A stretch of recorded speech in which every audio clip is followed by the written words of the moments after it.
এই রাষ্ট্রপতিকে সরাইলো কেন? এই রাষ্ট্রপতিকে সরাইলো কেন যদি আপনি বুঝতে পারেন, তাইলে বুঝতে পারবেন যে কাকে বানাতে হবে। অ্যাডভোকেট আবু হেডার আছে কি বিএনপি কি নিজ দলের প্রবীণ কোন নেতাকে রাষ্ট্রপতির আসনে বসাবেন নাকি সবাইকে চমকি দিয়ে নতুন মুখ আনবে? আপনার বিশ্লেষণ কি বলছে? দেখেন আজিজ ভাই যা বলছে এরপর তো বলার নাই কিছু, সবই বইলে ফেলাইছে। তবে তারপরেও বলি, রাষ্ট্রপতি যদি উনি বলছেন একটা অলংকারিক পদ, কিন্তু রাষ্ট্রপতি কিন্তু সশস্ত্র বাহিনীর সর্বাধিনায়ক। আবার রাষ্ট্রপতিকে গুরুত্বপূর্ণ এই কারণে অধ্যাদেশও জারি করতে হয় পার্লামেন্ট যখন থাকে না। এই যেমন এখনো যদি এই মুহূর্তে কোনো জরুরি আইন করতে হয়, অধ্যাদেশ জারি করতে হলে রাষ্ট্রপতিই করবে, সংসদ আবার না বসার আগ। তবে স্বাধীনভাবে করবে না, সেটা তো আরেক চ্যাপ্টার। আর কিন্তু প্রশ্ন হচ্ছে আপনি রাষ্ট্রপতি কাকে বানাবে তার আগে ভাবতে হবে এই রাষ্ট্রপতিকে সরাইলো কেন। এই রাষ্ট্রপতিকে সরাইলো কেন যদি আপনি বুঝতে পারেন, তাইলে বুঝতে পারবেন যে কাকে বানাতে হবে। এই রাষ্ট্রপতিকে কি সরানো হয়েছে নাকি রাষ্ট্রপতি নিজে পদত্যাগ? রাষ্ট্রপতি নিজে যদি পদক্ষেপ মানে নিজে সরে যেত, তাইলে দুই বেলায় দুই পদের কথা উনি বলতেন না। যারা তাকে অরিজিনালি নিয়োগ দিছিল তারা তখন বলছেন যে বঙ্গবন্ধু স্বাধীনতার ঘোষক, আবার যখন এই সরকার আসলো তখন বলেন জিয়াউর রহমান স্বাধীনতার ঘোষক। এইটা বলতেন না যদি উনি স্বেচ্ছায় যাইতেন। আমার বঙ্গবন্ধে থাকতে হবে, তাতে যাকে যা বললে খুশি হয়, যা বলা দরকার তাই বলবো, কি আসে যায়, এতে আর যাই হোক গ্রহণযোগ্যতা থাকে না। এখন প্রশ্ন হচ্ছে যে আপনি সকালে এক কথা বিকালে এক কথা বললে সাময়িকভাবে আপনাকে অ্যালাউ করতে পারি আমি, কিন্তু আপনার বিশ্বাসযোগ্যতা বা ক্রেডিবিলিটি বলতে যা বোঝায় সেটা থাকে না। এখন বলতে পারেন যে বিএনপি তাকে এই 5 মাস রাখছিল কেন? বিএনপি তাকে রাখছিল অনেকগুলো কারণে। এক নম্বর, আওয়ামী লীগ 16 বছর রাজত্ব করছে। এই 16 বছর রাজত্বের মধ্যে একটা বিরাট বলয় আওয়ামী লীগ তৈরি করছে, সেটা রাজনৈতিক মাঠে, সেটা আপনার আমলাতন্ত্রের মধ্যে, সেটা আপনার মিডিয়ার মধ্যে, সর্বত্র প্রশাসনিক ইয়ের ভিতরে 16 বছর লালন করা ইয়ে থেকে চট করে রাষ্ট্রপতিকে সরাইতে পারে নাই। এবং রাষ্ট্রপতিকে সরানোর জন্য বলছে, তখন বিএনপি বলছে সাংবিধানিক সংকট হবে। আসলে সেটা বুঝতে তারা বাধ্য হয়েছে পরিস্থিতিগত কারণে। কেননা রাজনীতির আন্দোলনে কেউ সরে না, আলটিমেটলি প্রশাসন যদি সাথে না নামে। অর্থাৎ শেখ হাসিনা যখন চলে গেছে তখন কিন্তু প্রশাসন স্টপ হয়ে গেছে, তাই ফায়ারিংটাকে স্টপ করতে হয়েছে। এই যে করতে হয়েছে ওটাই তার যাওয়ার জন্য কারণ। তো যেহেতু ওই সময় বলছে সাংবিধানিক সংকট হবে, এটা রাজনৈতিক নেতাদেরকে দিয়ে বলানো হয়েছে। কেননা আর্মি পক্ষে এটা বলা সম্ভব না, আমলারা এটা বলতে পারবে না, কারণ তারা প্রজাতন্ত্রের সার্ভিস দেয়, প্রজাতন্ত্রের সেবা দেয়, সে কারণে বলছি। তাইলে এখন তাকে সরাইলো কেন? কারণ আপনি তপ্ত লোহার উপরে বসছেন। যখন আজকে বিএনপি যখন দায়িত্ব নিছে তখন তপ্ত লোহার উপরে বসছে, এবং সেক্ষেত্রে ওই যে বলয়টা 16 বছরের পুরাতন বলয়, তার থেকে বেরোইতে অনেক সময় লাগছে। এখন সেই বলয় থেকে যখন সিদ্ধান্ত নিতে পারছে আজকের প্রধানমন্ত্রী, যখন 5 মাস হওয়ার পর উনি হয়তো ভাবছেন যে ওনার পায়ের তলার মাটি কিছু শক্ত হয়েছে এবং যে বলয়ের কথা আমি বলতে সেই বলয়টা কিছু দুর্বল হয়ে আসছে, তখনই তাকে সরতে বলছে। এই কারণে সিক্রেসি অ্যান্ড প্রাইভেসি, কারণ যিনি সকালে এক কথা বিকালে এক কথা বলেন, যেটা আমি আগে বললাম, অন্তত তাকে তার উপর ডিপেন্ড করা যায় না।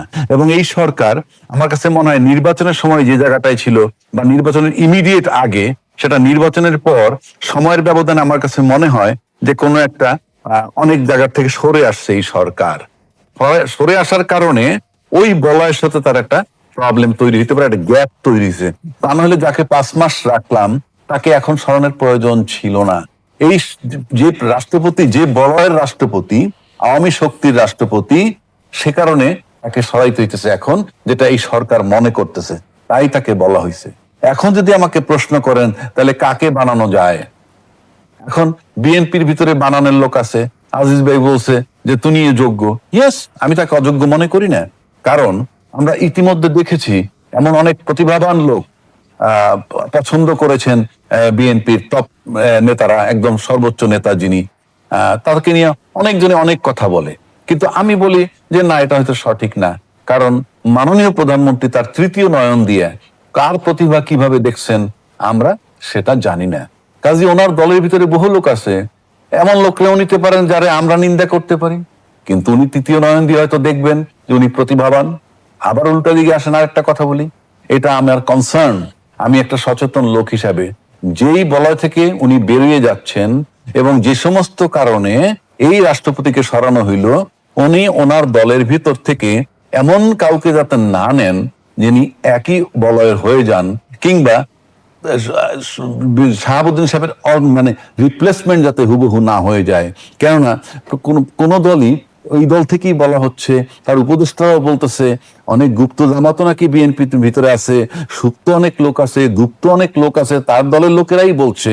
তো যদি বলে, কিন্তু বিএনপিতে আওয়ামী লীগের বলয় কি আছে? সেটা আমি কেমনে বলবো? গুপ্ত সূত্র যদি থেকে থাকে আপনি কেমনে বুঝবেন? সে কারণে আমার অনুরোধ থাকবে যাতে বিচক্ষণতার সাথে উনি মাননীয় প্রধানমন্ত্রী এমন একজনকে চুজ করবেন, সে যাতে যাকে সরাইলেন তার কপি না হয়ে যায় গুণগত ভাবে। ধন্যবাদ জানাচ্ছি অ্যাডভোকেট আবু হেনা রাজাকে। যারা বেবি আজিজ, যেমনটি অ্যাডভোকেট আবু হেনা রাজাকে দাবি করছিল যে রাষ্ট্রপতিকে সরিয়ে দেওয়া হয়েছে, একটু জানতে চাই, যদি রাষ্ট্রপতি পদত্যাগ সমঝোতার ভিত্তিতে হয়ে থাকে, সেটি কি আসলে রাজনৈতিক সমঝোতা? সমস্যা নাই, সরকার আছে, অনেক দিন তাকে রাখছে, তখন রাখছে। আমরা এটা প্রকাশ্যে জানি যে বিএনপি এবং আর্মি যাতে আপনার রাষ্ট্রের শূন্যতা তৈরি না হয় তাকে রাখা হয়েছে, এবং তিনি যে সংবিধানের যে নিয়ম আছে, তো তার বিএনপি যে ক্ষমতা আছে, পারপাস দিয়ে রাষ্ট্রপতিকে তার পদে বহাল রেখেছিল, সেই পারপাসকে তিনি সার্ভ করেছেন। করেছে তো। সংসদে যা বলছে না, জিয়াউর রহমান স্বাধীনতার ঘোষক, সেটা তো বিএনপির 106 অনুচ্ছেদ উনি বলুক, 106 অনুচ্ছেদ অনুযায়ী রেফারেন্স নিছে না, কোথায়? কিন্তু রাষ্ট্রপতিকে নিজে থেকে বক্তব্য দেওয়ার সুযোগ ছিল, শুধু তিনি কি বক্তব্য? বুঝি নেই। আপনি সংসদের কথা বলছেন, সেখানে তো লিখিত সংসদে বক্তব্য। তো ওটা সরকারের ক্যাবিনেট যেটা লিখে দিছে ওটা উনি বলছে, এটাই তো বলবে, এটাই তো তার ক্ষমতা। প্রধানমন্ত্রীর পরামর্শ ছাড়া তো কিছু তার করার এখতিয়ার নাই। যে আমি যেটা বলছি যে প্রধান বিচারপতি ওই নিয়োগ, বক্তব্যের মধ্য দিয়ে কি পারপাস সার্ভ হলো? তাকে অফিসিয়াল কাজটা করা।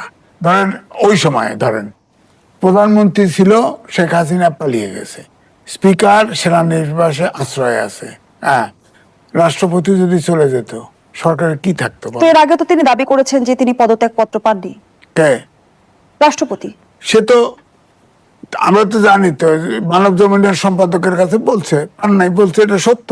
কারণ পদত্যাগপত্র আমরা যতটুকু শুনেছি, প্রধানমন্ত্রী ছিলেন শেখ হাসিনা, তিনি রেজিগনেশন লেটার লিখছিলেন, কিন্তু সে সময় পায় নাই।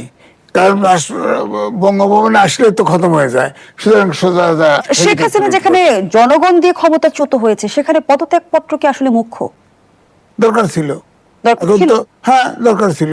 তাহলে স্মুথলি প্রধানমন্ত্রী যদি চলে যেত, এখন ধরেন এই যে 6 তারিখে সংসদ বাতিল করে দিচ্ছে, কোন একটিরে বাতিল করছে? আমি যদি প্রশ্ন করি, আমার তো প্রশ্ন আছে, এই প্রশ্ন থাকতো না। প্রধানমন্ত্রী যদি রেজিগনেশন দিত, সাথে সাথে সরকার